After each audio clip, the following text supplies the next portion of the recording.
나에게 우울이 찾아올 때가 있습니다. 그럴 땐 기력이 없고 아무것도 하기 싫어지고 집중력도 없어지고 누구와 만나기도 싫을 때가 있어요. 이럴 때 극복하는 방법이 있습니다. 그건 오늘 영상을 보시는 여러분들에게만 말씀드릴게요.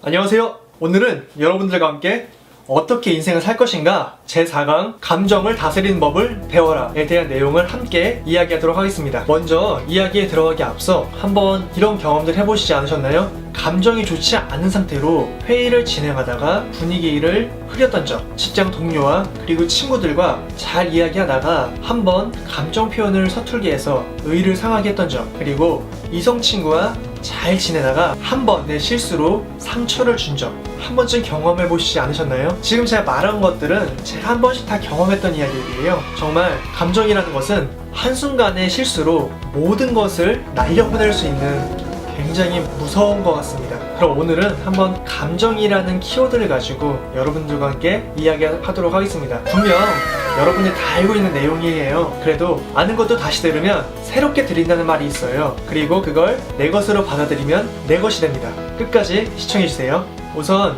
내용을 보게 되면 아무리 똑똑한 사람도 정서가 불안할 때는 감정이 앞서 이성적이지 못한 모습을 보이는 경우가 있다. 하지만 감정적이고 비이성적인 행동은 자아 실현을 방해하는 걸림돌이다. 자아를 실현하려면 먼저 자신의 감정을 조절해 목적을 잃지 않아야 하는데, 이를 위해서는 나를 뛰어넘어 객관적으로 문제를 바라보고 냉정하게 자신을 분석하는 눈이 필요하다고 합니다. 첫 번째로 함께 이야기하고 싶은 내용은 분노의 이성을 잃지 말라입니다.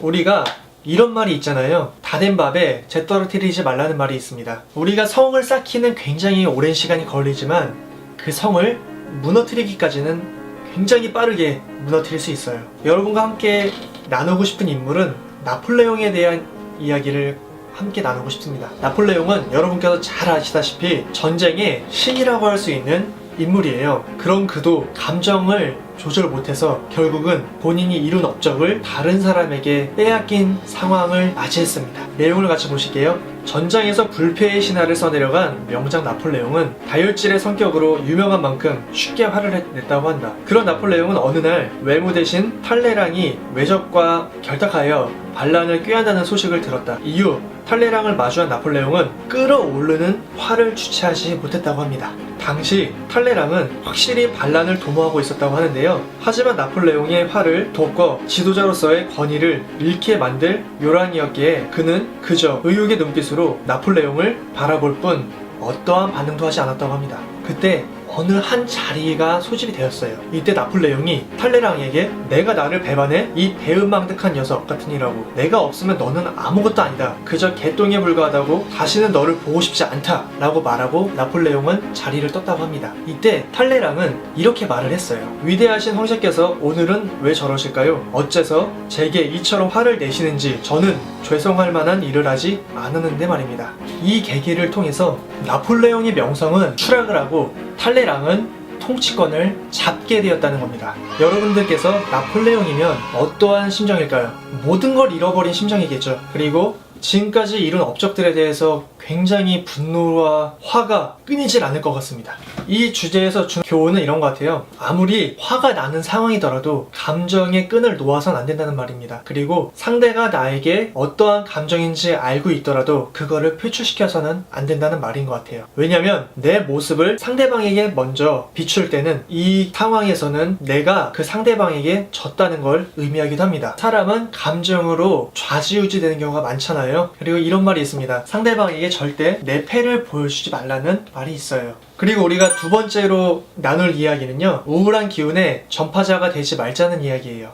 이 이야기는 우리들의 삶 속에서 가끔가다 우울한 적이 있을 거예요. 회사에서 과도한 업무 때문에 좀 우울할 때가 있고, 그리고 지금 하는 일이 잘 안 풀려서 우울할 때가 있고, 내가 원하는 것을 이루지 못해서 우울할 때가 있고, 누군가와의 사이가 안 좋았기 때문에 우울해졌던 적, 수많은 경우에서 나에게 우울이 찾아올 때가 있습니다. 그럴 땐 기력이 없고 아무것도 하기 싫어지고 집중력도 없어지고 누구와 만나기도 싫을 때가 있어요. 이럴 때 극복하는 방법이 있습니다. 그건 오늘 영상을 보시는 여러분들에게만 말씀드릴게요.